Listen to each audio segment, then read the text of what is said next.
Good afternoon to everyone. I would like to start this welcoming remark um, in a different way, not in the traditional. And I like to start requesting your support in join me and give a big applause to this event. And I'll tell you why. We are coming here today to celebrate, to be youth, to celebrate life, to celebrate that we are together in a very complicated way. When the distinguished presenters mentioned that we should live in an ideal planet or an ideal world, and they say, but we live in a conflictive world, it, I don't know, but an image comes to my mind, and I thought, this is the most wonderful experience that we can have. And I'll tell you why. If we were living in a perfect world, we wouldn't be even here, any one of you, or even me. We wouldn't be anywhere else, probably in another planet or in another dimension. The reason why we are here is because this world is complicated. And that's something that we have to celebrate. And it's very simple. Because we are being here to do something that is very unique in particular in all of you, in all of us, as youth people, men, women, boys, girls, adult, whatever we are here to contribute, to change this world, to make it better. But if we were living in a perfect planet or in a perfect world, we wouldn't have that opportunity. So that's why I'm very happy to join you today and welcome you to this nice event that has been organized by, of course, Peace Island Institute and Voices of Women Worldwide and journalists of Writers Foundation and Youth Global Leadership Foundation.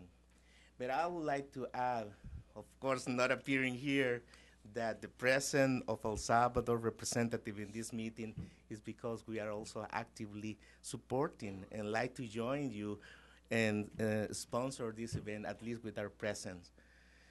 Today, I've been asked to give you, of course, and my participation will be in two parts. One, giving you welcome remarks, and second, as a moderate on one of the panel. And I'd just like to commend to you the following. Being an ambassador at the UN, of course, it's a rank and it's a position that requires a lot of responsibilities.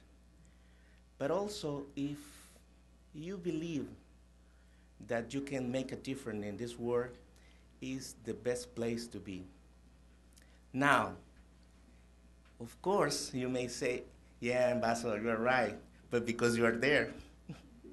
But how I would get there in that position? I would like to be in that position too and contribute because I have a lot of ideas. I have a lot of passion to do things. And let me tell you something. By a personal experience, I can tell you that the only way that conduct me to be here today is because I also have dreams and hopes like you do. I dream that someday my country will be represented in a more dignified way. Bringing a lot of ideas, bringing a lot of experiment, if you like. Being a formal ambassador, of course, is important because we have to conduct ourselves in certain rules. But it's not enough. You have to change your mind. We have to change our paradigm. And that's the point here today.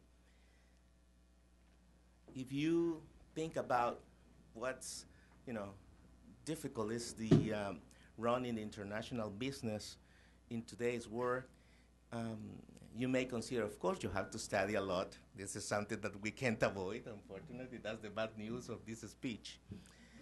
But the good part of it is that because of the internet, the technologies, the social media, Facebook, Twitter, and all of that stuff, you don't need to memorize anything. That's the good part of it.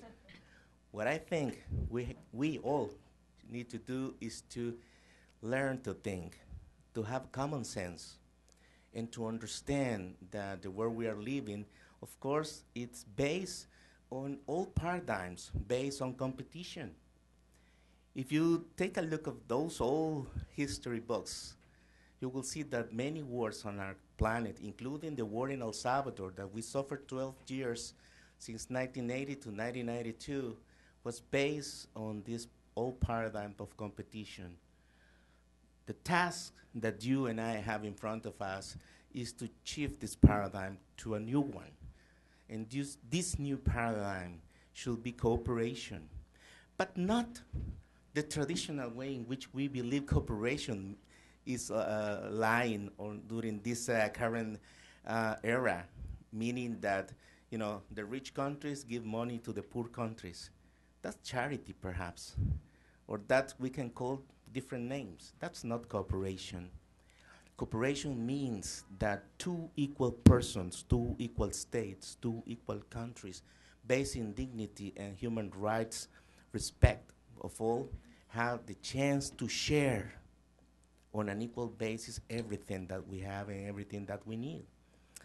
And you may think, okay, that paradigm is complicated. Well, maybe yes, maybe not, but that's our task. As youth people that has in front of you many things to accomplish, I will invite you to consider that the only way to change our work is to change our mind, our mindset in.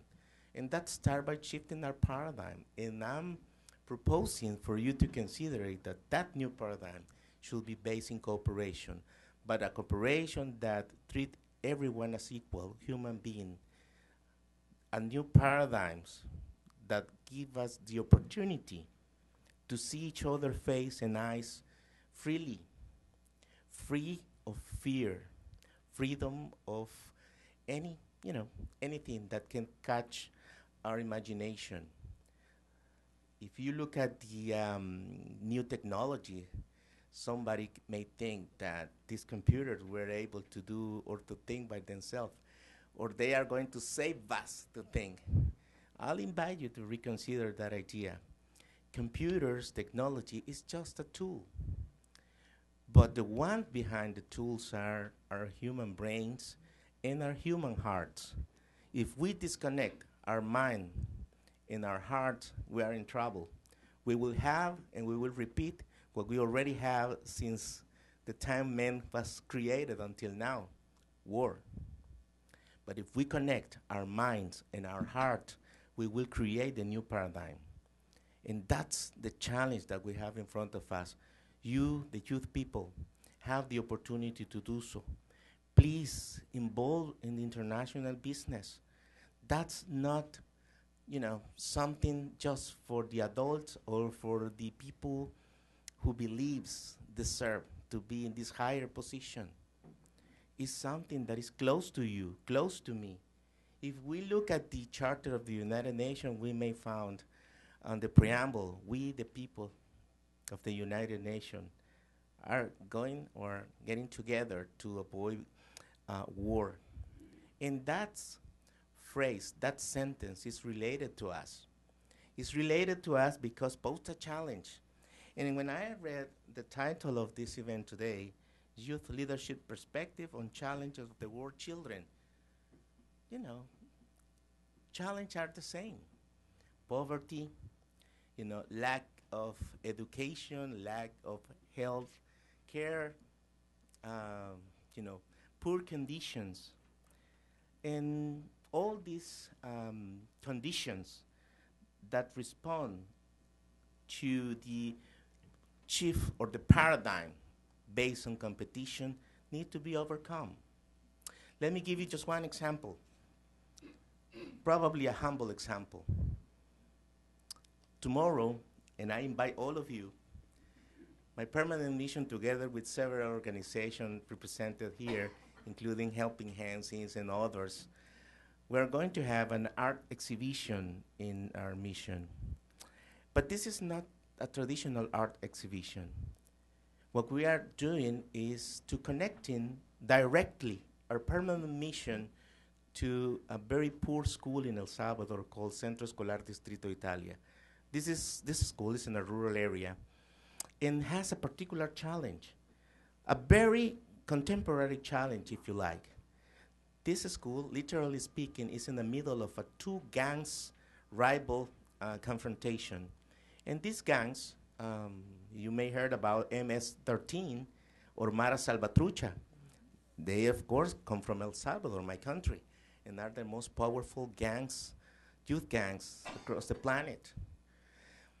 And, well, one day they decided would like to start recruiting their gangs members at a very early age, 7 years old, 8 years old. That's, a very shame, but at the same time creates a situation in this particular school where, kids from 1st to 9th grade are facing an everyday violence from these gangs. So we try to help them a little bit. Not too much, but at least try to give them hope and dreams. And we are collaborating with them in order to bring what they are doing in their school. They have some paintings, and we are bringing that paintings to New York, and we are organizing a reception tomorrow, and we are going to exhibit these paintings. But beyond the paintings, what we see is the face of the children, because they never in their whole life will have the chance or even imagine sending their artworks to New York. And that's something that is very touching. And it's very touching because we believe in children. We believe in youth. We believe in you. Don't disappoint us. Our planet maybe is over in less than 5 years if we follow the same path. Climate, you have heard, climate change is there. It's not a lying. You have heard also many other stories from the United Nations, which is true. Poverty, very high. Education, not too many. But more than not too many, and the worst part of it is quality of education as well. So all this challenge that at the first look you may say, oh, okay, we can solve it through a very well-educated and crafted academic program.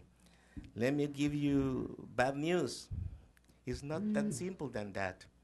Because the problem is not that we as a humanity, as a human being, don't know what to teach or don't know what about our planet is.